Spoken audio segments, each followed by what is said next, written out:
Hi everyone, good evening. It is, Tuesday, March 26th, and I'm coming to you with my March wrap up.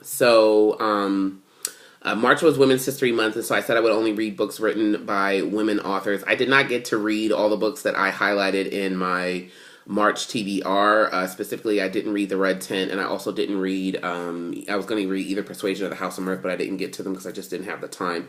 But I did get some good reading in this month, and so I'm going to talk about the titles that I read. March was Women's History Month, and so I wanted to read books that were written by female authors. And for the most part, I did, with the exception of a few.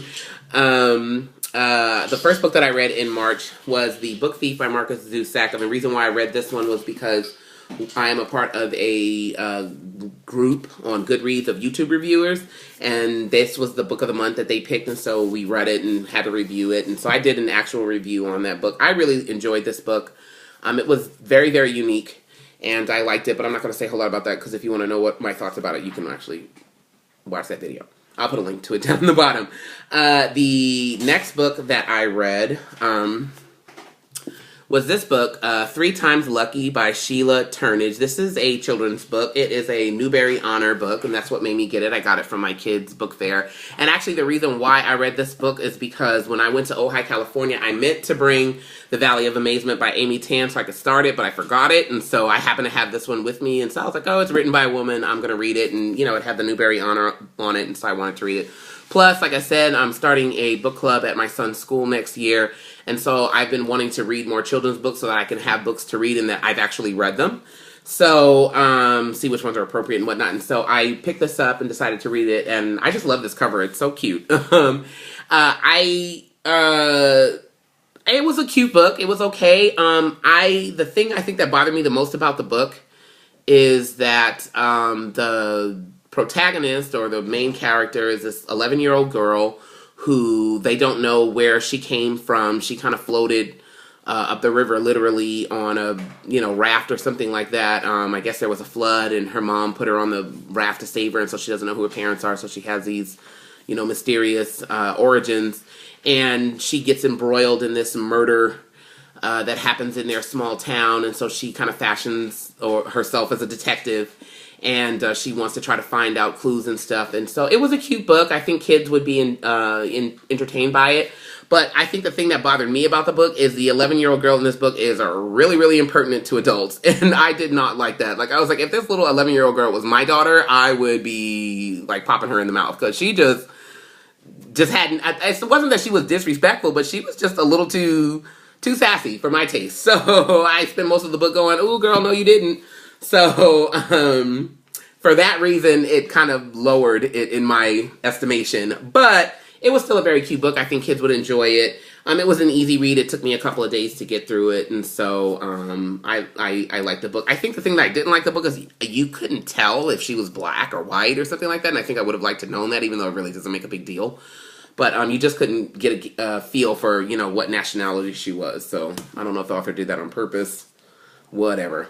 Anyways, the next books that I read is Avatar: The Last Airbender, The Search, Part 1, Part 2, and Part 3. This is the saga of Zuko's search to find out what happened to his mother. And my family and I were very, very big Avatar fans. We love Avatar, and we wanted to know for a very long time, what happened to Zuko's mom. And so I was very, very excited to get these and find out what happened to Zuko's mom.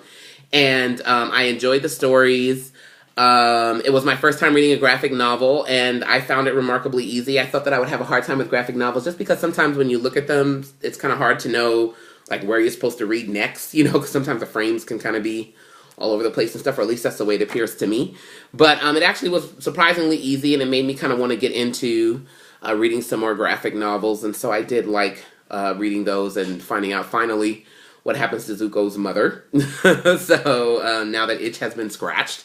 I also read this month, which I don't really count this as reading, but I guess it could be considered reading. I mean, you do have to read the postcards. My Secret, the Post Secret book by Frank Warren. And this is just a book. If you guys don't know what Post Secret is, because some people don't, which I find really, really strange. Post Secret is an art project started by Frank Warren where he has people anonymously send him in postcards. and they're supposed to write their secrets on the postcard, and then every Sunday he has a blog and he picks the ones that he gets sent to him and he posts them on the blog. This has gone on for years now, and it's very, very popular. He speaks all over the world. I wish he would come to San Diego because I wanted to go to a Post Secret event forever. But it's just all these postcards that people create, and it just has different secrets on them, and they send them in to Frank, and then he posts them. And so he has several books with the postcards that, you know, people have sent him. And so I got this at Bart's Books for $10. I was really excited about this because I love Post Secret. I check it religiously every Sunday. And so I was really, really glad to finally have a Post Secret book in my possession. And I enjoyed it. Some of the secrets are funny. Some of them are heartbreaking. Some of them are you'll find out they're your own secrets. There were things that you would you know, say about your own life. And so it's very interesting project. And I really, really like Post Secret. So I'm glad I picked that up. And then the last book that I read in March, I actually just finished it today, is Amy Tan's The Valley of Amazement. This is her newest novel. I bought this brand new at Barnes & Noble around Christmas and hadn't gotten around to reading it. I was very excited to get this because I have read all of Amy Tan's other novels, and I'm a huge, huge Amy Tan fan, and I have all of her novels, honestly, except for The 100 Secret Senses. I need to pick that one up. And so this one is rather long. I think it's the longest one that she has, if I'm not mistaken. I could be wrong. It's like almost 600 pages. And it is about a woman who is a courtesan in turn of the century, like 1910 Edwardian era, Shanghai. And she runs this courtesan house, and she's the madam, and she has a daughter, and her daughter, you know, some things happen, and they get separated, and there's just all this stuff going on. And so I may do a separate review on it, but I honestly don't have a lot to say about this book. I did enjoy it. I gave it a 4 out of 5 stars. But it wasn't as endearing to me as some of her other works. I think maybe just because I felt like it was kind of directionless. I don't know. And it was really long. But it was a good story, and it will definitely be added to the canon of books that get me in the mood, because if you can imagine, a book about Chinese courtesans is very titillating.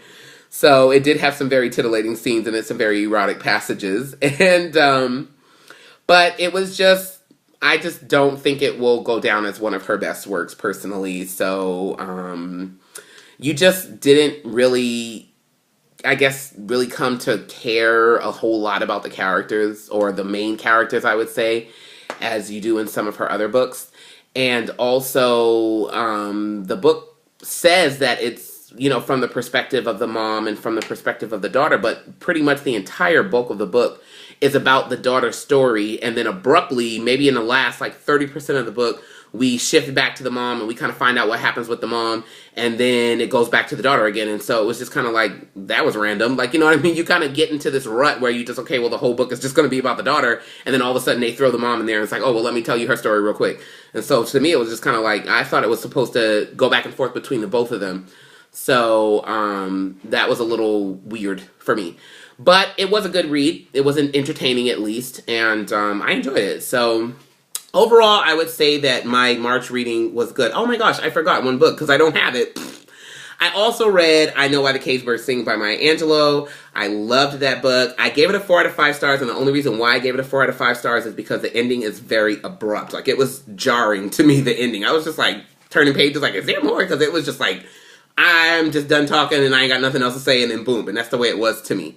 So I thought it just wrapped up a little too quickly for my taste, but I love Maya Angelou's writing because it has such a pure quality. It was just unlike anything I've ever read before. Her writing is it's so beautiful and so full of wonder. That's the kind of the way her writing was to me. I felt like I was reading the book through the eyes of a child, and most of the book centers on her being a child. There's only a small portion of the book that's really devoted to her as a teenager and like a young adult, but most of the book is her as a child. And even though she obviously wrote the book as an adult, but she still captured, you know, viewing the world through a child's eyes. It had some great quotes in it, and some wonderful passages. And so I'm definitely going to pick up that book. I actually had rented it from the library, but I'm definitely going to buy it because it's a book that I really want to own. I'm pretty sure it's a book that I'll read again, because even though with the abrupt ending, it was still a really good book, and I'm really glad that I finally read it. I can't believe it took me this long, 32 years, to read that book, but I absolutely love that book. So I had a very good month in March in my reading, and I just really enjoyed the books that I read, and definitely was better than February. So anyways, that is my March wrap up. I will be filming my March knitting wrap up tonight, and I will also be filming my April TBR. So stay tuned for that. I will talk to you guys later. Have a great evening. Good night.